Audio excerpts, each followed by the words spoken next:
Hello, subscribers, followers, friends, family, and other folks on YouTube. This video will be on how to improve your mood. First, I'll go through ways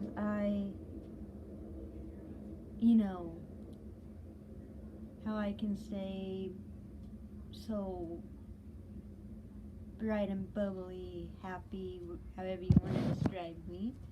First and foremost, I am a Christian, so I do read my Bible, which I don't force religion upon anyone, but that's one way I improve my mood, stay happy and focused on life, and be grateful or thankful for things. Also, music. Different music for different moods. So I like listening to like upbeat pop music, or I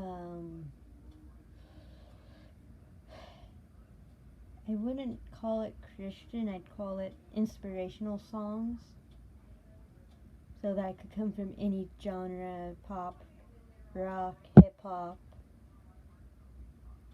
or music with a good beat. Reading, making sure you eat enough.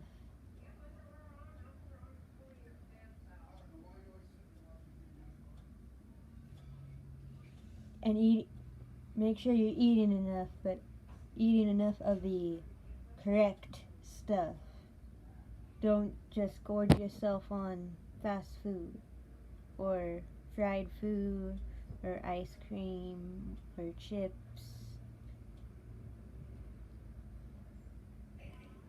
Eat balanced meals at whatever interval of the day. Like, say you have your breakfast at like 6 a.m. Then lunch should be at noon. Then dinner should be at 6 in the evening. So eat meals at certain intervals, have snacks, have balanced meals, a certain amount of veggies, a certain amount of carbs, and a certain amount of meat. Then you can also add fruit in there too. And of course you need dairy and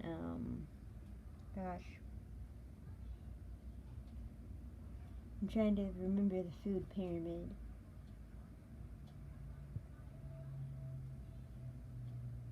I think that's all the things in the food pyramid.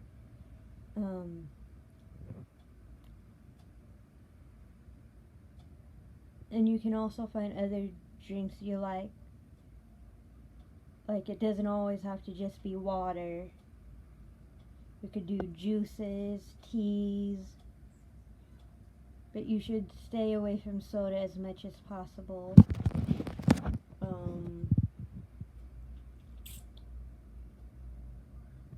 I love to read, and I usually read things.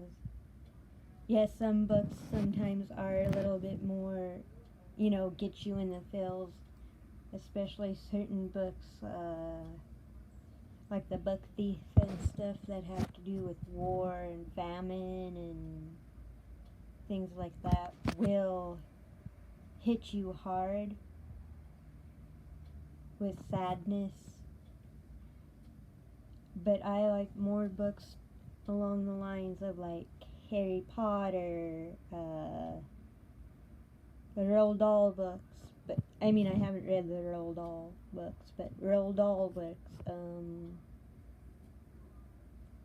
Charlie and the Chocolate Factory, Alice in Wonderland, any of the children's classics like Little Prince, the boy in the striped pajamas, those kind will brighten up your mood. Another thing, exercise. Any type of exercise. It doesn't have to be going to the gym. It could just be a walk around the block, walking on a treadmill, push-ups, sit-ups, hula hooping, jump roping,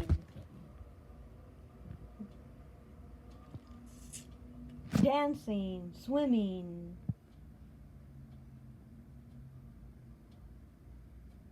And yes, of course, you can indulge sometimes, like have cake or ice cream, or drink a little bit of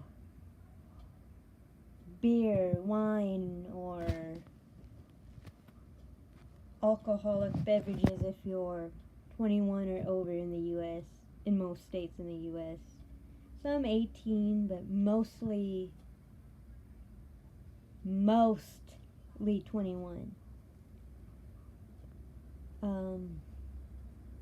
Now I'm getting into tips, or other ideas that I don't usually use. If you like gardening, you can go out and garden for an hour or 2 hours or however long you have. Being around friends, going out to lunch, going out for coffee, shopping even. But I will put a warning on shopping. It can turn into retail therapy, so you might want to look at how much you're spending each time you go out. Everyone's different, but I'd say if it's $100 or more, and I'm not a therapist, I'm not anyone who knows anything about mental health and the different types of things we do that aren't good, but I will say if it's over 100 or more, then maybe you're getting into the retail therapy side of things, and you might want to get a therapist and start dealing with whatever you're trying to push down by buying stuff. I'm not saying that is for everyone. I know some people don't like sharing their life with people who they don't know.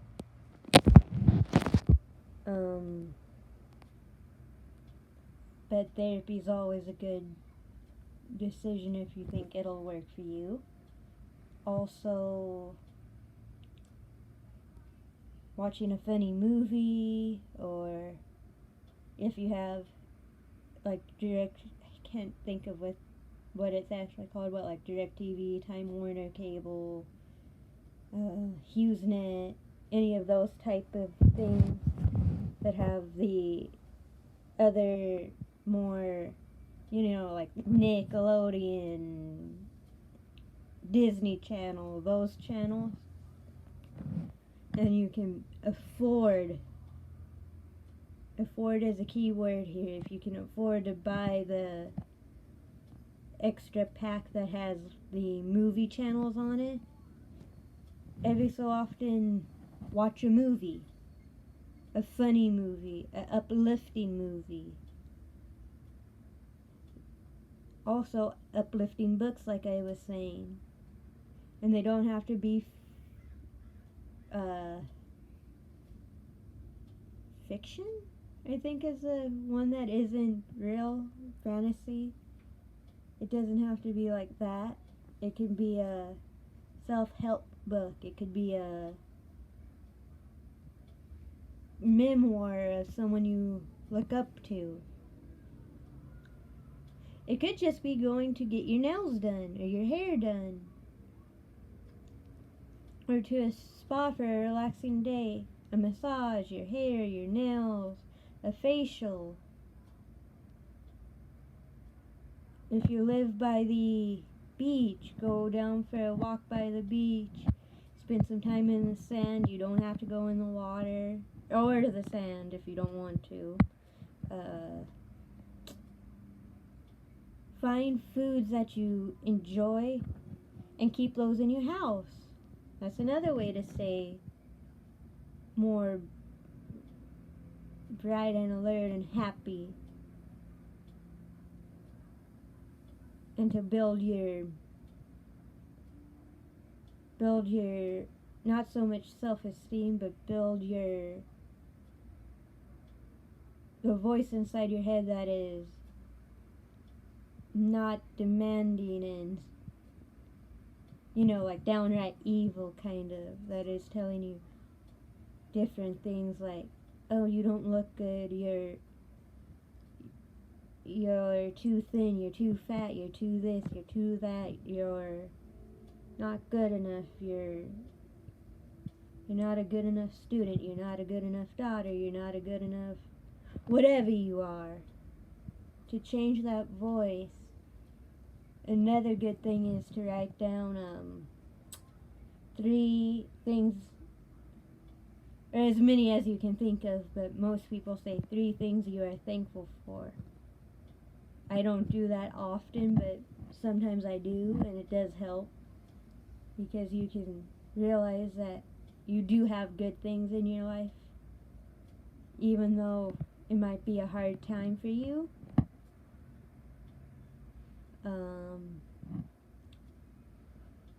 Or if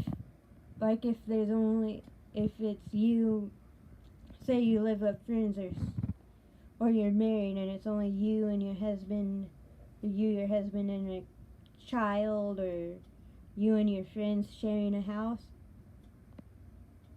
you can always set a time with them that is your time to either take a long shower or a long bath and have the bathroom to yourself.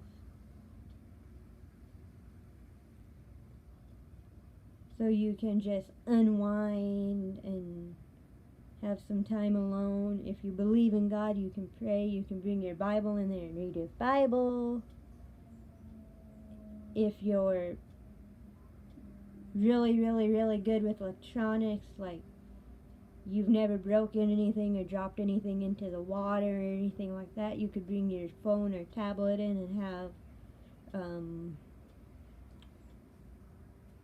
sermons playing if you believe in God. Or you can have just a podcast you like playing. Or you could read. Or you could have YouTube videos playing in the background.